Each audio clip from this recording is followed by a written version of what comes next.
a chance for Cleveland. It's Dumais! Left circle, he scores! Jordan Dumais has his first as a professional, and the Monsters, with their third unanswered, grab the lead!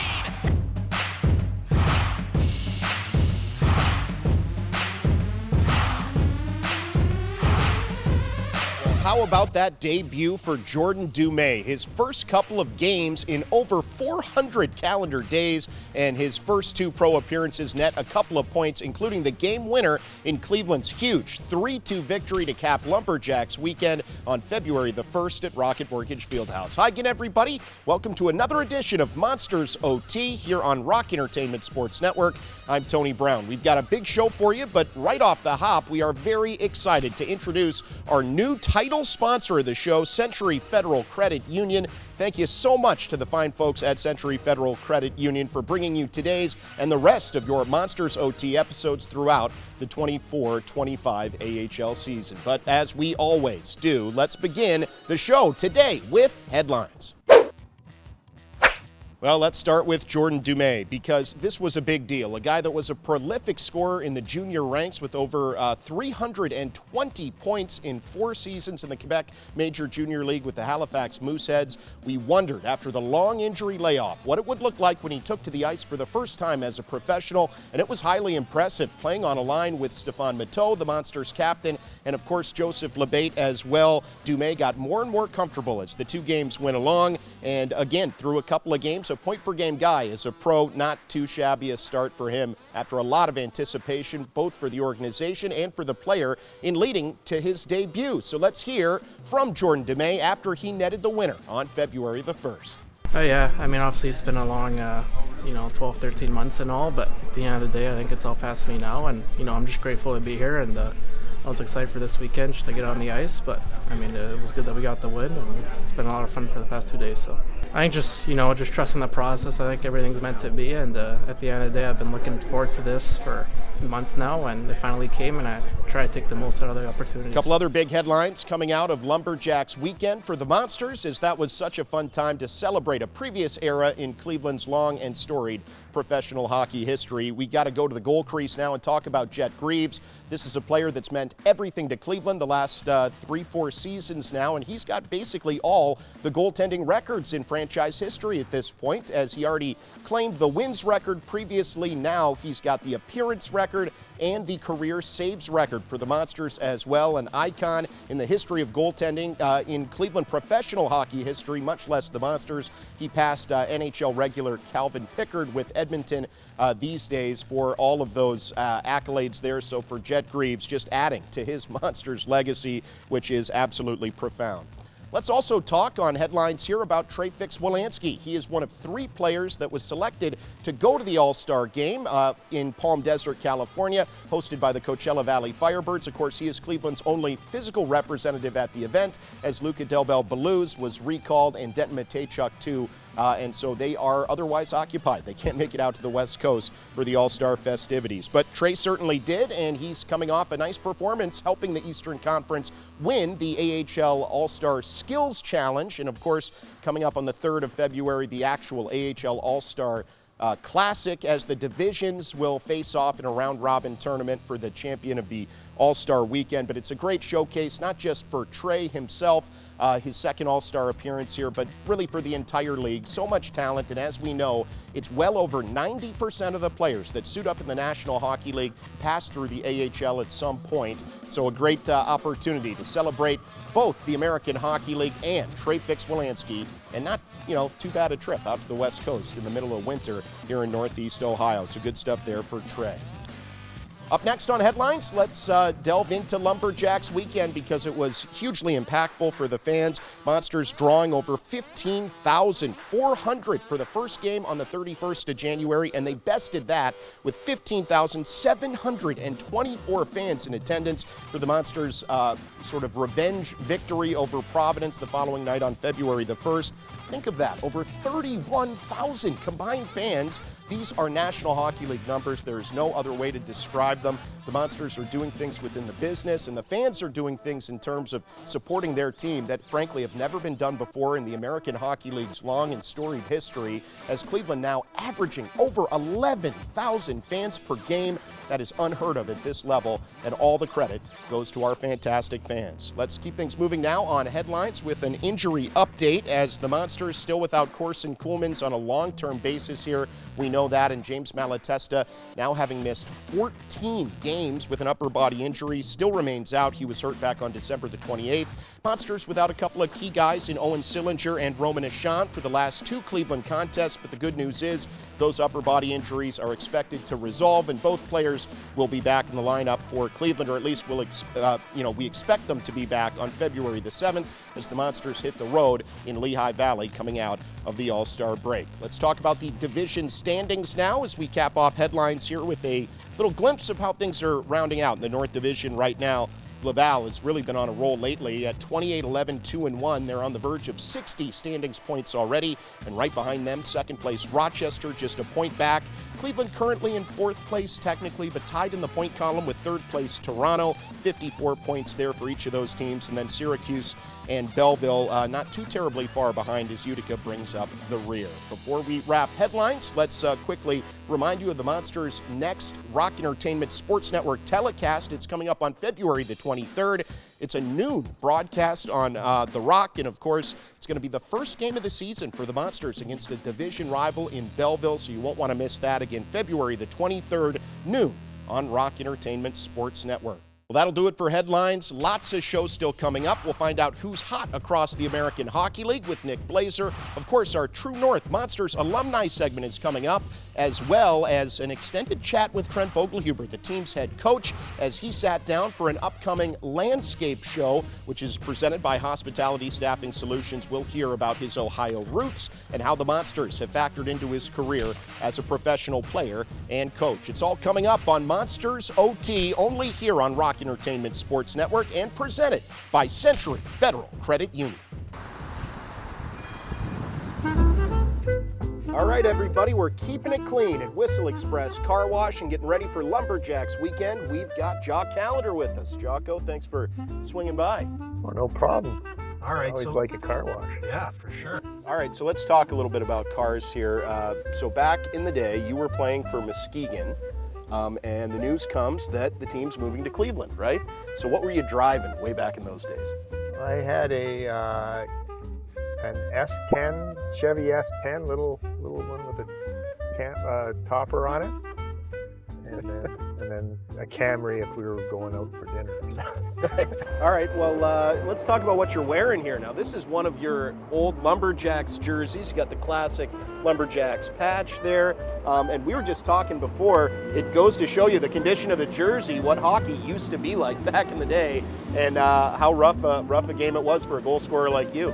Yeah, there was a lot of marks on this jersey, a lot of black tape marks and cuts and stuff from the sticks. But yeah, this would have been early Cleveland years before the Buzz jersey. Did you think Cleveland, Ohio was going to become such a big part of your life?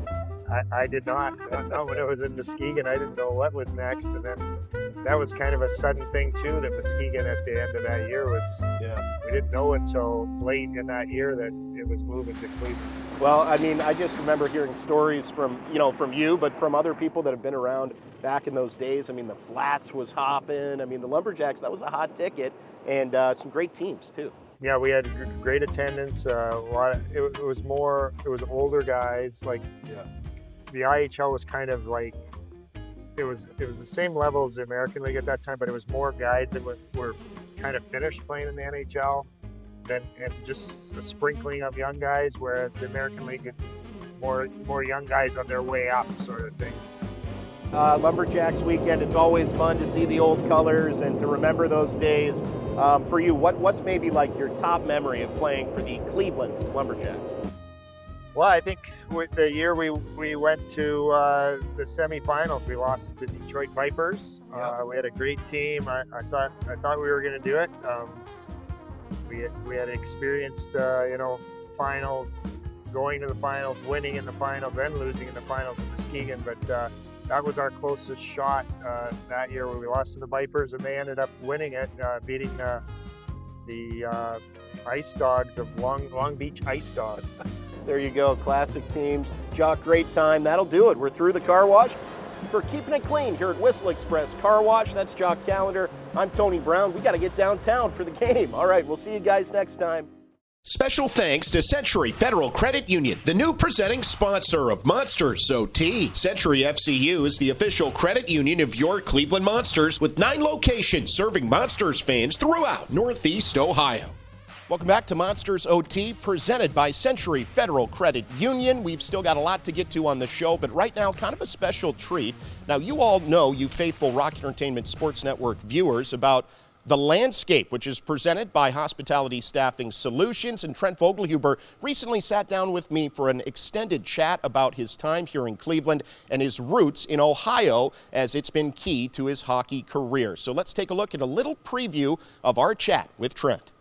Welcome, everyone, to the latest episode of The Landscape. It's presented by Hospitality Staffing Solutions. I'm the voice of the Cleveland Monsters, Tony Brown of the American Hockey League, and we're happy to be joined today by the Monsters' head coach in his 3rd season behind the bench for Cleveland. It's Ohio's own Trent Vogelhuber. Trent, thanks for taking some time. Well, appreciate it. Thanks for having me. Well, let's start right there with the state of Ohio. You know, it's rare for players in this industry to play in one place for a good chunk of their career, but you've gone beyond your playing career. You get to now coach in your home state, and you were born right here in the Cleveland area, right? I was, yeah. Born here, lived in Hudson until I was 6, and then moved over to Columbus. But crazy how it's worked out, just through youth hockey, college, playing pro, and then coaching, being in all 4 corners of the state, and obviously families from here, wife's from here, so we love it. And it's a little bit of a coincidence how it's worked out that way, but we couldn't be more thankful.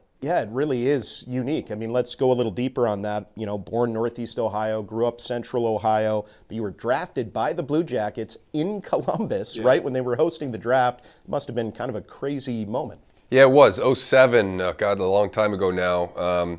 Columbus hosted the draft, and I was coming off my 3rd ACL surgery at that point, so battled a lot of injuries early on in my career, and I'd kind of gotten wiped off of the central scouting boards, which is the kind of predictions for the draft picks, just with the injury history there. So I was I was a little pessimistic about my draft chances, and Columbus had the last pick in the draft, 211. Mr. Irrelevant, they do not give you a car when you were drafted last in the NHL draft, unfortunately, but they picked me up, and first player from Central Ohio drafted in the National Hockey League, happened to be by the local team, the Blue Jackets, while the draft was in Columbus. So really special moment there, and I was thankful to have been picked by the team that I've been rooting for there for the previous 10 or so years. Yeah, and since then, Central Ohio's produced a whole bunch of players that have gone on to play in the National Hockey League. And, what does it mean to you to be a part of that group that really took hockey to a new level in this state from where it was maybe when you were growing up? Yeah, it's a point of pride for me. I mean, Cleveland's got a much richer hockey history, and it's where I learned to skate and play originally.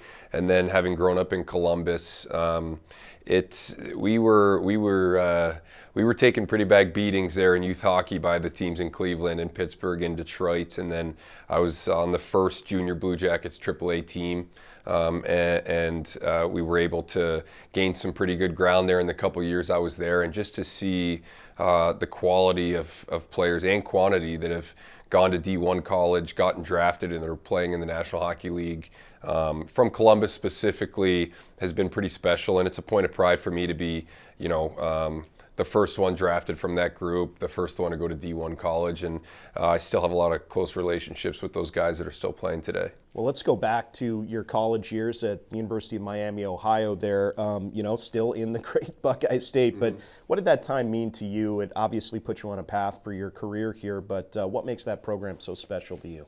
Yeah, it was.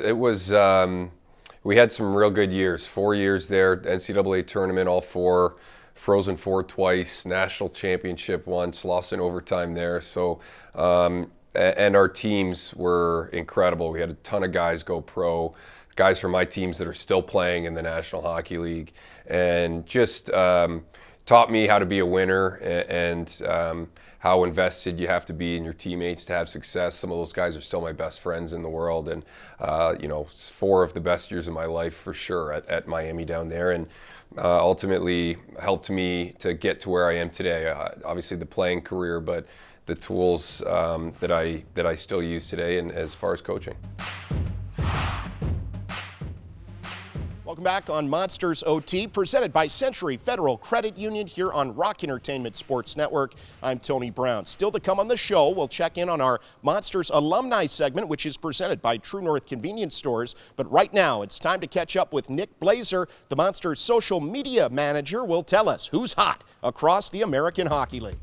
All right, appreciate it, Tony, and welcome everyone back to a segment of Who's Hot around the American Hockey League.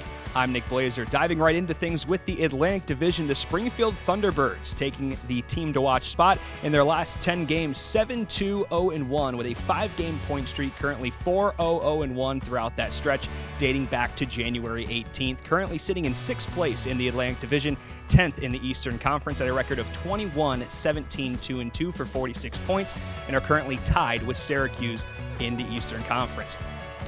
Upcoming games for them, a home-and-home with the Providence Bruins, then they travel along to Grand Rapids to take on the Griffins, and then complete that road trip with the Milwaukee Admirals. Their player to watch, Matt Luff, the forward, a 5-game point streak, 3 goals and 4 assists over that span, and currently in 2nd place in Springfield's top point getters at 33 points. Then moving on to the North Division, our team to watch, Laval Rocket, in their last 10 games, 8-1-1 record with a 5-game win streak dating back to January 22nd. Monsters managed to go 1-1 against Laval in their home series back on January 10th and 11th. They'll meet the Rocket on the road on March 21st and 22nd to finish off the season series there in late March. Laval currently in 1st place in the North Division, 2nd in the Eastern Conference at a record of 28-11-2-1 for 59 points, only trailing the Hershey Bears by 2 points there in the conference. And what a massive turnaround for them. Last season, a record of 33-31-6-2 for just over a .500 winning percentage. Good for dead last in the North Division. Now find themselves in the top spot here just over the halfway mark of the season. And the player to watch for the Rocket this season, Alex Barry-Belay, the forward, 10 points in the last 7 games played, good for 3 goals and 7 assists throughout that stretch, with 2 power play goals as well. Team leading in point getting at 35 points, good for a point per game, as he'll be chasing his best season back in the 22-23 year when he was with Syracuse, where he had 84 points, good for 24 goals and 60 assists on the season. Moving along now to the Central Division, once again the Chicago Wolves in their last 10, a 6-4 record, currently on a 4-game win streak, which started back on January 25th. Their most recent loss coming to the Cleveland Monsters right here inside Rocket Mortgage Fieldhouse back on January 23rd. Currently sitting in 4th place in the division, 10th in the Western Conference at 23-16-2, good for 48 points as they are tied with Abbotsford in the conference and trailing Milwaukee by just 1 point within the divisions. Monsters are currently 1-0-1 against Chicago this season with a 6-5 overtime loss and a 3-1 win back on January 22nd and 23rd. And they will be traveling to Chicago here in the coming weeks to take on the Wolves on the road February 15th and 16th. Their player to watch, defenseman Ty Smith, 4 points in the last 4 games played, 4 assists throughout that stretch with a +4 rating. And that started back on January 25th with a 3-2 overtime win against the rival Rockford Ice Hogs, and he is in 3rd place amongst D-men in point getting on Chicago's squad at 15 points, but a team-leading +15 rating. Finishing things off with the Pacific Division, the Abbotsford Canucks for the 2nd straight episode will be our team to watch. In their last 10 games played, an 8-2 record with their most recent win being a 5-1 victory over Calgary on home ice. They currently sit in 6th place in the Pacific Division, 9th in the Western Conference at 23-17-1-1, good for 48 points, tied with the Chicago Wolves and trailing Milwaukee by a point in the conference. Still a very tight Pacific Division so far here, as just 6 points sit between the 2nd place Coachella Valley and 6th place Abbotsford, so a ton can happen here in the second half of the season. Their player to watch, Atu Ratu, 14 points in the last 8 games played, dating back to January 11th. Just one pointless game throughout that stretch back on January 18th against San Jose. He is second best on the team with point getting at 24, third in assists at 15, and he is currently chasing last season's career best, 52 points. Well, that'll do it for Who's Hot around the American Hockey League. I'm Nick Blazer. Thank you for joining me. We're going to throw it back to Tony with more Monsters OT presented by Century Federal Credit Union. Well, thanks very much, Nick. Great job as usual. With that, we'll take one more quick break here. When we come back, we wrap the show with our Monsters Alumni segment. It's presented by True North Convenience Stores, and it's next right here on Monsters OT, presented by Century Federal Credit Union on Rock Entertainment Sports Network.